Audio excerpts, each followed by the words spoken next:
For NYUpInSyracuse.com, I am Matt Parrino coming to you from New Era Field, where your Buffalo Bills dropped to 5-2 on the season after a disappointing 31-13 loss against the Philadelphia Eagles. The story of the game was simply this: the Bills couldn't stop the run. I mean, we're talking about an elite level defense through 5 weeks of the season. Matt Milano gets injured in the Tennessee Titans game in Week 5. There's the bye. And then the wheels kind of come off last week, and it was hard to get them back on this week. The Dolphins, you go back to that game, and one of the big things that stood out was that 10-minute drive to start the third half. Well, again, in the second half, the Bills' defense could not get off the field play after play. Carson Wentz ended up not really being an overwhelming factor in this game. I thought he played well, but it was the running game. Miles Sanders, Jordan Howard led the way with 98 rushing yards. Miles Sanders, a big 65-yard running touchdown that kind of broke the Bills back in the second half to start things off. And it goes back to a couple things. So we'll talk a lot about the defense here today. We'll talk about the offensive play calling, Josh Allen, Devin Singletary, all that fun stuff. But the turning point of this game was in the second quarter.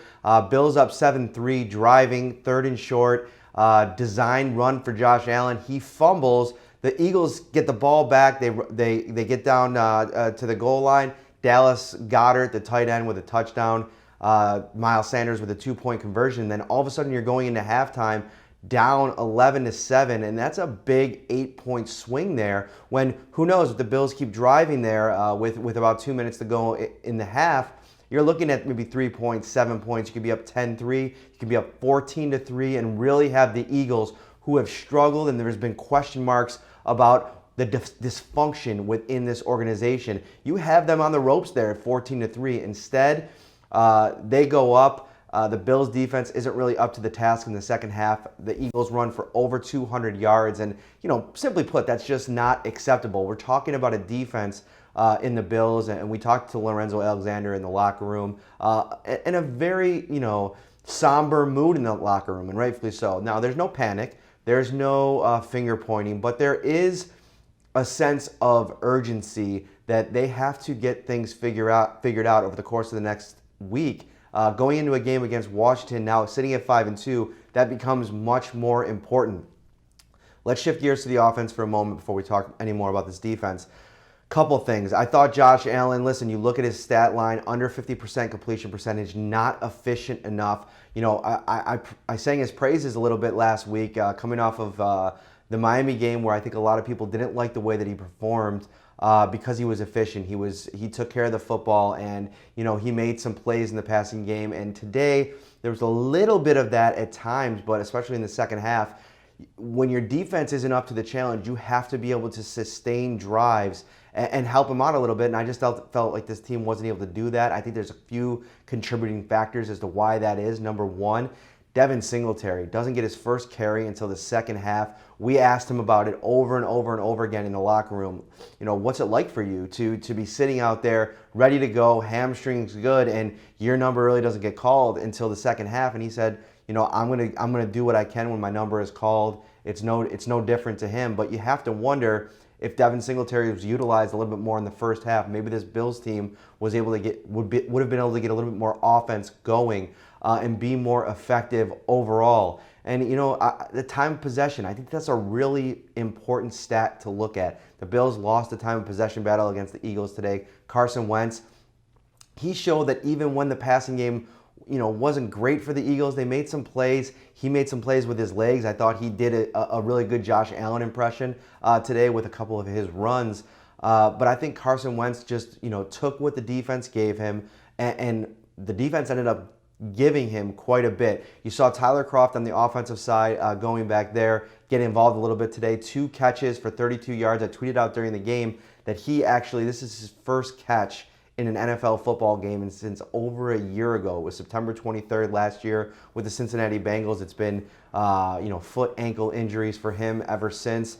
So he's back and contributing, but not a lot of production from the tight end position. And we talked so much about Dawson Knox early on, and now with Tyler Kroft back in the mix, you're seeing him disappear a little bit. I thought that it was an underwhelming performance from a Bills offensive line that's been really, really solid, specifically in the run game.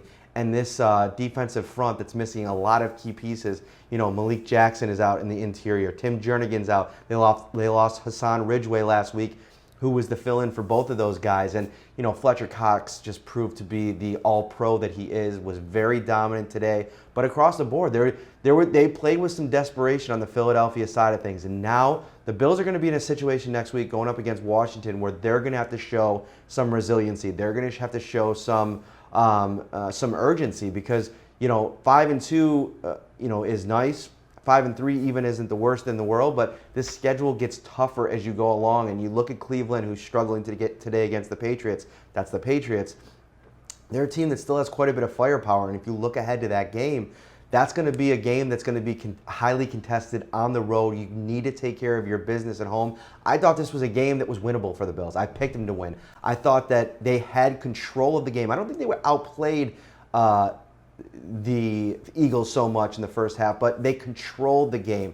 The defense was, playing pretty consistently well. The offense was moving the ball. They took advantage of the scoring drive. I think it was a 75-yard scoring drive that Josh Allen engineered, and that's good stuff. You want to see that stuff, but over the course of the game, there wasn't enough complementary football happening to be successful against a team like the Philadelphia Eagles that going into the season were Super Bowl contenders. So we'll watch it closely this week. They're going back to the drawing board. I think all eyes are going to be on Sean McDermott, how he handles things, and the two coordinators, Brian Daboll, Leslie Frazier.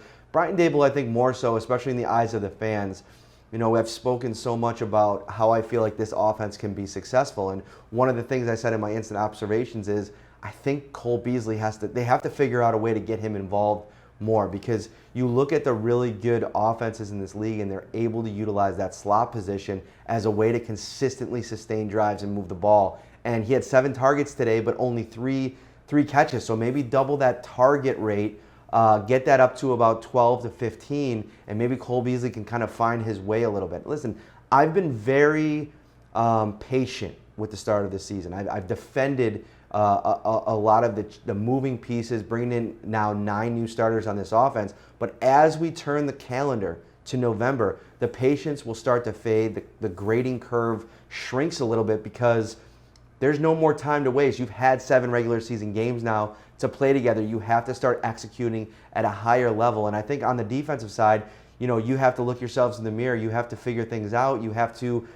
kind of come up with a way that you can, you're not going to get stuck in these kind of games where things aren't working. And it is one game. Things can get turned around next week. But if one game turns into 2 and turns into 3, the book starts getting out on some of these units. And I think right now the big unit in question is this defensive line, the interior play more so. But you look on the exterior, on the edge, Jerry Hughes hasn't had a sack in 6 games.